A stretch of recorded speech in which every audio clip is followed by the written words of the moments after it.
জীৱনত শনি দোষৰ কাৰণে এজন ব্যক্তিয়ে জীৱনত বহু সমস্যাৰ সন্মুখীন হ'বলগীয়া হয়। কিন্তু বাস্তুশাস্ত্ৰত ইয়াৰ প্ৰতিৰোধৰ কিছুমান ব্যৱস্থাৰ কথা উল্লেখ কৰা হৈছে, যিবোৰ শনিদেৱৰ প্ৰিয় বন তথা শনিদেৱৰ প্ৰিয় নীলা জীৱনৰ সৈতে জড়িত। নমস্কাৰ, আস্থা ক্ৰিয়েশ্যনৰ নতুন এটা ভিডিঅ'ৰ মাজলৈ আপোনালোক সকলোকে পোনপ্ৰথমে স্বাগতম জনাইছোঁ। আজিৰ এই ভিডিঅ'টিৰ জৰিয়তে শনিদেৱৰ লগত জড়িত তথা আপোনাৰ জীৱন ছাৰখাৰ কৰি দিব পৰা কেইটামান বিশেষ কথা এই ভিডিঅ'টিৰ জৰিয়তে আপোনালোকৰ লগত আলোচনা কৰিম। আশা কৰিছোঁ আজিৰ এই ভিডিঅ'টিৰ জৰিয়তে আপোনালোক যথেষ্টখিনি উপকৃত হ'ব। লগতে বাস্তুশাস্ত্ৰত শনিদেৱৰ বিষয়েনো কি কৈছে সেই বিষয়ে জানিব পাৰিব। যদিহে এতিয়াও চেনেলটি ছাবস্ক্ৰাইব কৰি ৰখা নাই তেনেহ'লে প্লিজ চেনেলটি ছাবস্ক্ৰাইব কৰি কাষত থকা বেল আইকনটো প্ৰেছ কৰি ল'ব। তেনেহ'লে অকণমান সময় পলম নকৰি বলক আজিৰ ভিডিঅ'টিৰ মাজভাগলৈ আগবাঢ়ো। আমি প্ৰায়ে আমাৰ ঘৰত সুখ সমৃদ্ধি আৰু ইতিবাচকতা কঢ়িয়াই আনিবলৈ বহু ধৰণৰ গছ-গছনি আমাৰ ঘৰসমূহত ৰোপণ কৰি লওঁ।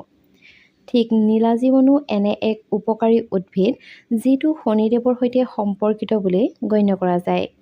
আপুনি হয়তো জানি আচৰিত হ'ব, নীলা জীৱন হৈছে এনে এজোপা গছ যিজোপা শনিদেৱৰ অত্যন্ত প্ৰিয় বুলিও জনা যায়।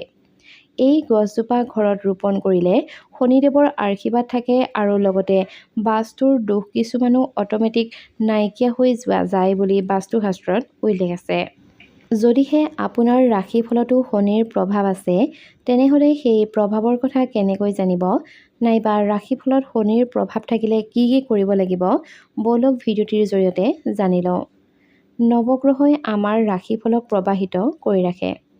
এই 9টা গ্ৰহৰ ভিতৰত শনিৰ দোষে ব্যক্তিজনৰ ওপৰত আটাইতকৈ বেছি প্ৰভাৱ পেলায় বুলি জনা যায়। বৈদিক জ্যোতিষৰ মতে শনি গ্ৰহক কৰ্মৰ ফলাফলৰ দাতা বুলিও গণ্য কৰা হয়।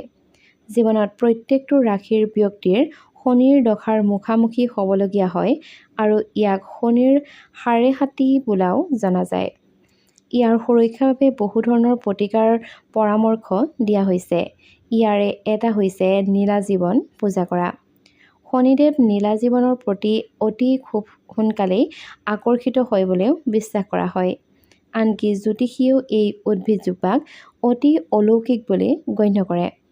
বাস্তুশাস্ত্ৰৰ মতে ঘৰত যদিহে নীলা জীৱন আপুনি ৰোপণ কৰি লয়, তেনেহ'লে নেতিবাচক শক্তিসমূহ আঁতৰ হোৱাৰ লগতে ঘৰখনলৈ সুখ আৰু সমৃদ্ধিৰ বৃদ্ধি হ'ব বুলি জনা যায়।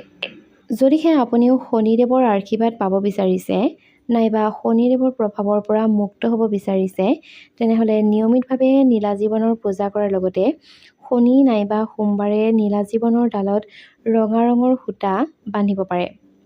এই সূতা বান্ধি থাকোঁতে শনিদেৱৰ ওচৰত আপোনাৰ ঘৰত সুখ আৰু সমৃদ্ধিৰ বাবে প্ৰাৰ্থনা কৰিব পাৰে।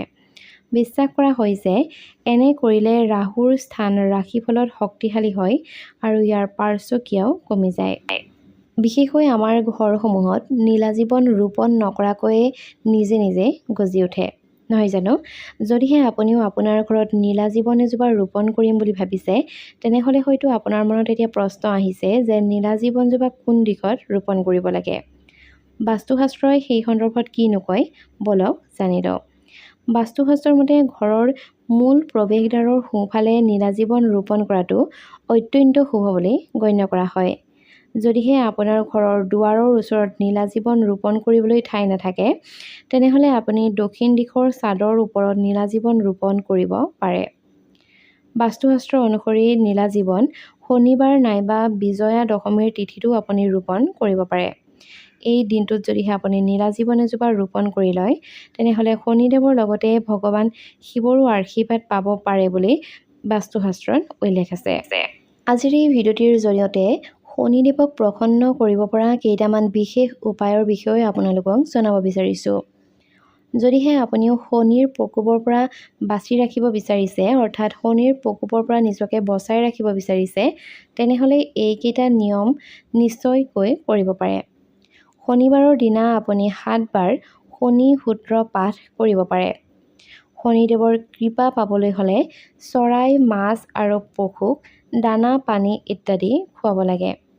শনিদেৱৰ বেয়া প্ৰভাৱৰ পৰা ৰক্ষা পাবৰ কাৰণে বীৰ হনুমানৰ উপাসনা কৰিব পাৰে তথা প্ৰত্যেক দিনে হনুমান চালিচা পাঠ কৰিলেও শনিদেৱৰ ক্ৰোধৰ পৰা আপুনি নিজকে ৰক্ষা কৰিব পাৰিব। শনিবাৰৰ দিনটোতে সন্ধ্যা সময়ত আহঁত গছৰ তলত ঘিউৰ বন্তি জ্বলালেও শনিৰ প্ৰকোপৰ পৰা নিজকে বচাই ৰাখিব পাৰিব বুলি জনা যায়। শনি গ্ৰহক শক্তিশালী কৰিবলৈ দৰিদ্ৰ আৰু বৃদ্ধ লোকক সন্মান কৰিব লাগে। এনে লোকক কেতিয়াও বেয়া ব্যৱহাৰ কৰিব নালাগে তথা কষ্ট পোৱা বাক্যও ক'ব নালাগে। সৰিয়হৰ তেলত তথা দীপকত সৰিয়হৰ তেলৰ চাকিত আপুনি ক'লা তিল মিহলাই শনি মন্দিৰত জ্বলালেও শনিদেৱৰ অসীম কৃপা আপোনাৰ ওপৰত সদায় থাকিব।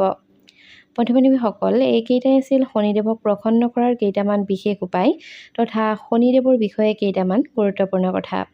যদিহে ভিডিঅ'টি চাই ভাল পালে তেনেহ'লে ভিডিঅ'টো নিশ্চয়কৈ আপোনাৰ বন্ধুবৰ্গৰ লগত শ্বেয়াৰ কৰিব আৰু নতুন নতুন ভিডিঅ'সমূহ সকলোতকৈ আগত পাই থাকিবৰ কাৰণে চেনেলটি ছাবস্ক্ৰাইব কৰি কাষত থকা বেল আইকনটো প্ৰেছ কৰি থ'ব।